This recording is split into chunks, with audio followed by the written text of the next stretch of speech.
Hi everyone, welcome back to the channel. So as promised earlier, let us now go over the Wheel of Time leaks for episodes 7 and 8. And now this time it's about more to do with the descriptions of certain scenes and kind of actions that happen within these two episodes. Of course, if you do not want to have anything spoiled whatsoever, even in the kind of vagueness that we are getting with these kind of leaks, I would suggest switching off and perhaps watching another video of mine, particularly the one from earlier today. Right, with that being said, let us jump right in. Now, these leaks came from the BBFC. That's quite a mouthful, I have to say. Now, this is the British Board of Film Classification. They classify what they want each episode or film to be, as whether it's a 12, a 18, a 15 and whatnot. And we're going to start off with the final episode. And straight away we've got kind of a description of the episode here, and it says, in this episode, Moraine and Rand's journey is interrupted by the Dark One. Now, as we all know, it's not actually the Dark One, it's Isha Amayo. However you want to pronounce it, I'll edit that later on. At the Eye of the World. Now, this actual kind of ratings info that contains spoilers is heavy. It's very much subjective. It's very vague. We don't know who it is that's getting these things happen to them, but I'm going to read it to you right now. So, there is a strong violence when a woman is stabbed through her mouth. Through her mouth. That is mad.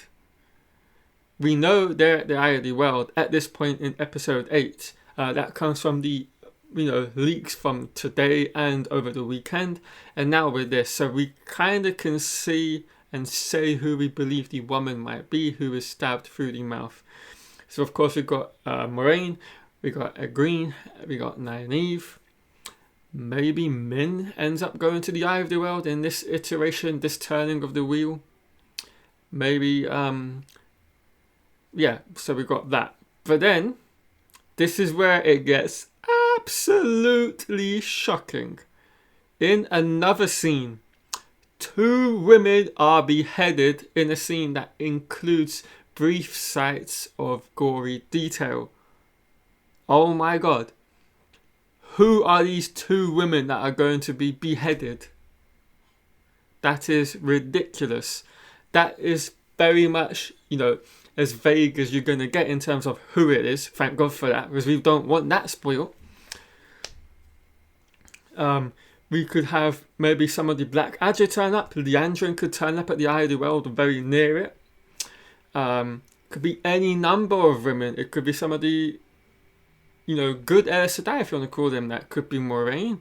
Could be a Green. It could be Nynaeve. I really don't want to speculate on who it is.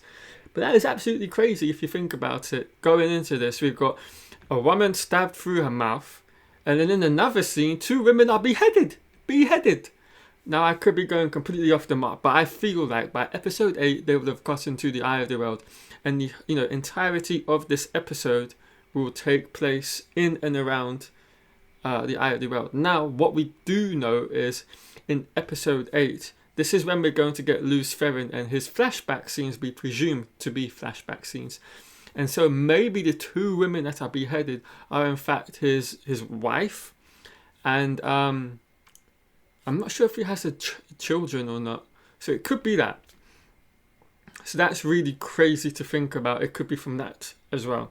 But then the final kind of spoiler we've got from this very small excerpt is there's also a sight of a rotting corpse. Now, I think this is much more of an understandable and something we can guess about in terms of what this rotting corpse is. I think it's very much going to be one of the Forsaken at the Eye of the World. Because as we know in this show, presumably we've got the Dark One's prison moved to the Eye of the World. And of course, with that, we've got all the Forsaken that are also within the Dark One's prison. Well, not all of them, but you know what I mean. And so one of these rotting corpses is going to be, of course,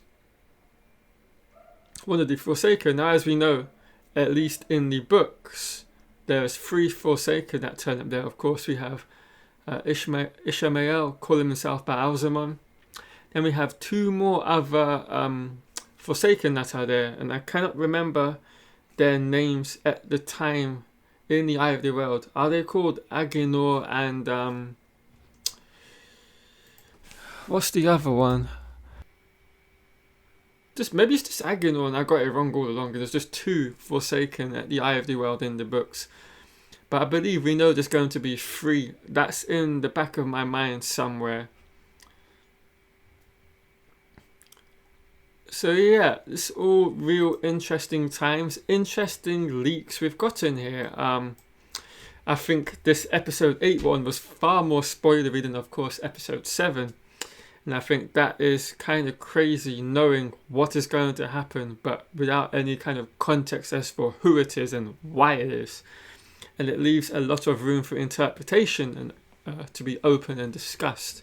So 2 women beheaded, a rotting corpse, and a woman stabbed through her mouth.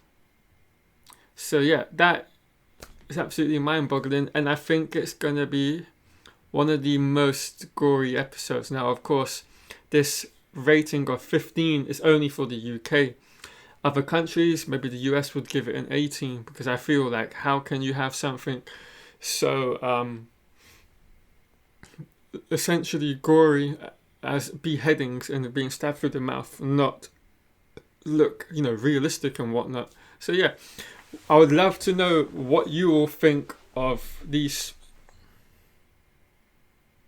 I would love to know what you all think of these spoilers. I'm sure you all have your own thoughts and ideas on who it is that's going to be beheaded, who it is that's stabbed, and who the rotting corpse is.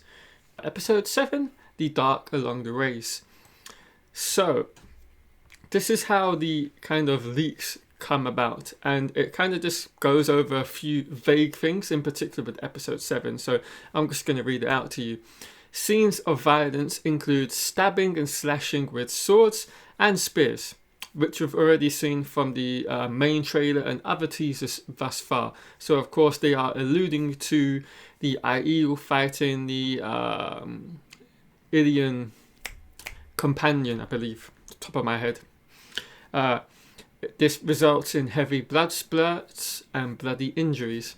A heavily pregnant woman is stabbed, but the baby is unharmed. So, we now, of course, with this have confirmation of the scenes in question, who it was involved with the scenes in terms of what characters they were. And obviously, this is quite obviously pointing very much towards what we've all kind of speculated and suspected up to this point of it being Tigraine,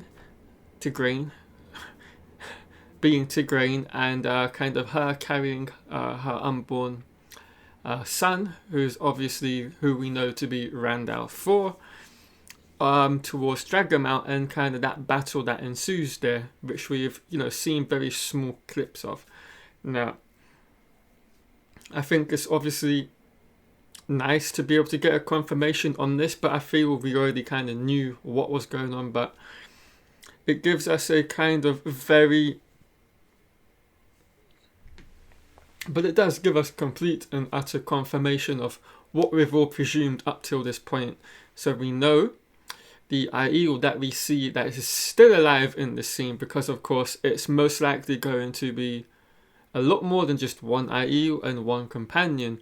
We can see in these shots there's a lot of other Aiel and companions that have been kind of slain during the kind of battle that has unfolded here near Dragonmount.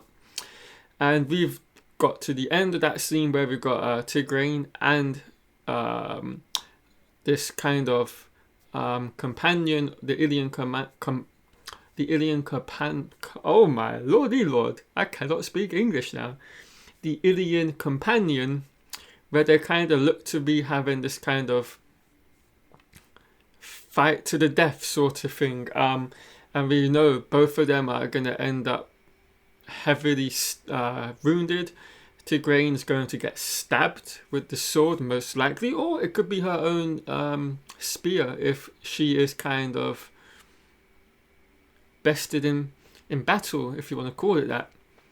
But as we know, the baby is unharmed, and we're going to get that real classic scene that we all know from the books, where, of course, Tam Alfor is obviously one of the companions here, and he's no doubt going to kind of deliver the baby, because he most likely wouldn't have realised at the time of the battle, with this veiled Aiel coming at him, that she was pregnant with this child, and he's just going to, we're going to see the scene of him delivering the baby, or helping to deliver the baby while she's injured but still alive, and then take the baby off to the two rivers, and he kind of leaves his life behind of being a soldier in the Ilian army in this time period of the show. So yeah, that's that, and I think these scenes are going to be really good. I cannot wait to see them. I'd love to know that. So yeah, that is the end of the video, guys. I hope you've all enjoyed it. As I said, a lot of spoilers given away in it. If you have, of course, please give a thumbs up and a like on this video, and of course any comments you have on what I've just kind of showcased for us all with these spoilers, please let me know in the comment section down below. I'd love to know your thoughts. Right, thank you everyone for watching, and I will catch you all later this week, this Wednesday and Thursday, for hopefully the preview images of episode 7, and of course the kind of teaser we will get Wednesday as well. So yeah, catch you all then.